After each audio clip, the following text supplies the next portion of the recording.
San Borondon, the evanescent island, is one of the most beautiful and suggestive legends of the Spanish tradition.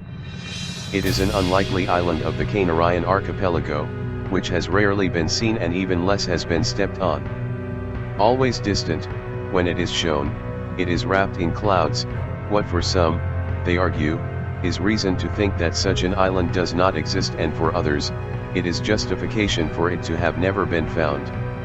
Its location, never fully confirmed, places it 550 kilometers west-northwest of El Hierro and 220 kilometers west-southwest of La Palma, and would measure 480 square kilometers.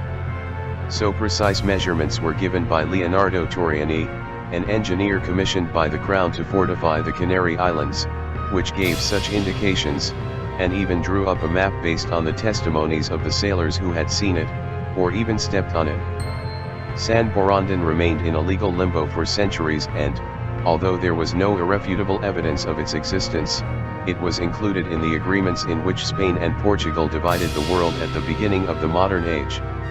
Although the position of San Borondon varied, not always locating in the same place, its profile is always recognizable. The witnesses spoke of a small island with two important elevations.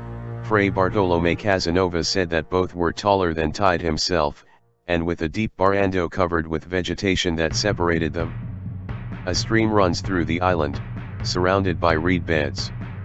There is also talk of docile cattle, perhaps wild, some chickens and goats, and fleeing sheep as the main fauna.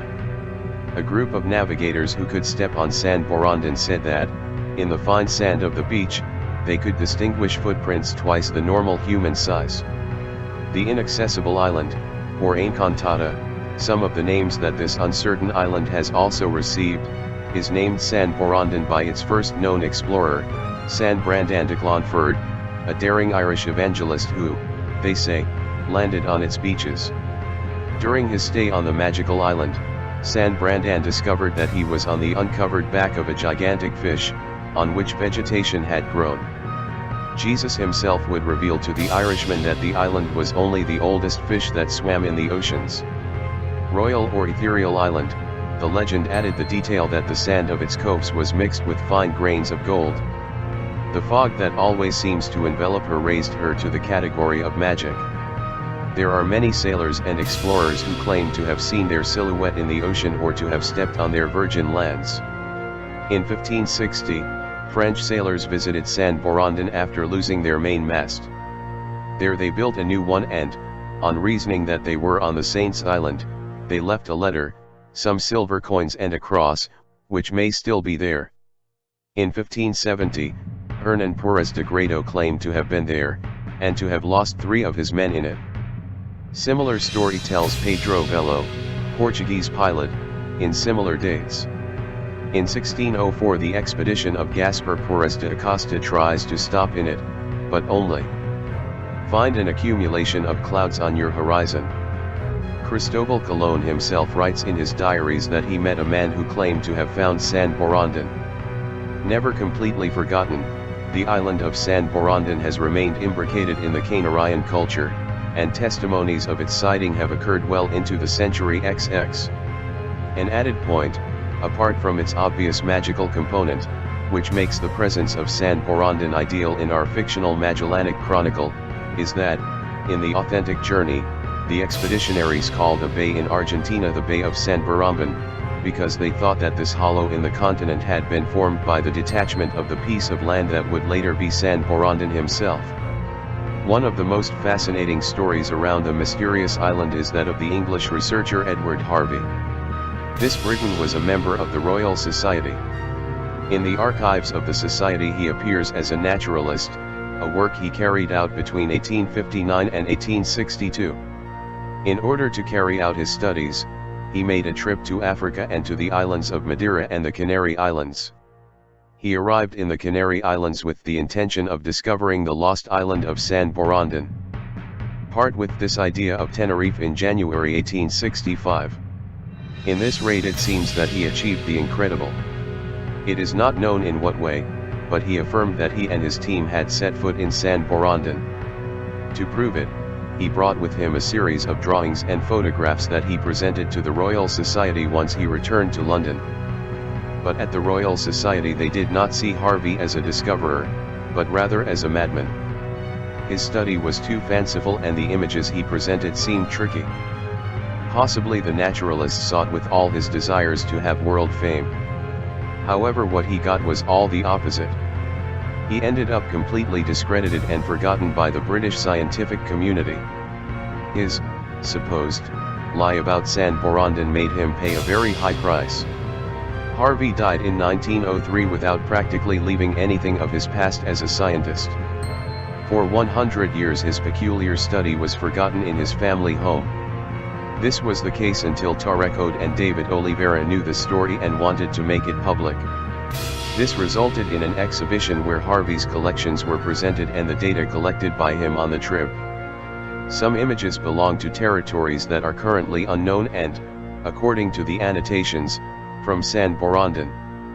In addition, it offers the drawings of the herbarium of unknown species made by Harvey and the reproduction of 5 prehistoric and strange animals based on the engravings of the naturalist, who also collected bones and minerals. One afternoon in 1957 or 1958 Manuel Rodriguez Quintero, 1897 to 1971, wandered, with his inseparable camera, through the Martelos de Arriba, near Triana in Los Llanos de Aradane. In the dampons owned by Gregorio Camacho Gomez, 3 children were being bathed, among them Aristides Sanchez and Evaristo Perez Barreto. It was a day of horizon and clean sky. Suddenly an island was drawn out to sea, suddenly appeared. It was not El Hierro, the island called the Meridian would be further south at the height of Pincaliente. It was the enchanted island of San Borondon. It could not be another. Rodriguez Quintero became aware of the importance of that vision and fired his camera towards the west, on Los Martelos de Abajo and on the coast near the neighborhood of San Borondon in Tazacorte. The photographer must have realized that it would be difficult when he showed the photo to the neighbors to admit that he had obtained a photograph of the enchanted, errant, disguised and mythical island of San Borondon. He shouted for the children, who were taking a summer soak in the water dam, and made them look down. There he was, the silhouette of San Borondon was perfectly appreciated. The children became together with the photographer witnesses of that unique vision of the ancient legend. Quintero, not satisfied with the verbal testimony that bathers' children could capture with his camera, wearing the 3 swimsuits. The photographer shot 2 snapshots of the mysterious island and one, the third, of the children. The constancy of that appearance of the wandering island was seen by numerous neighbors of Tazacorte, who still remember it and give details of the fact. His appearances and commentaries on television programs would still be recorded later on video. The testimonies of sightings of the mythical and enigmatic island are counted by thousands in the archipelago of the Canary Islands, especially in fishermen and bathers, in particular in the islands of Tenerife, Gran Canaria, and La Palma.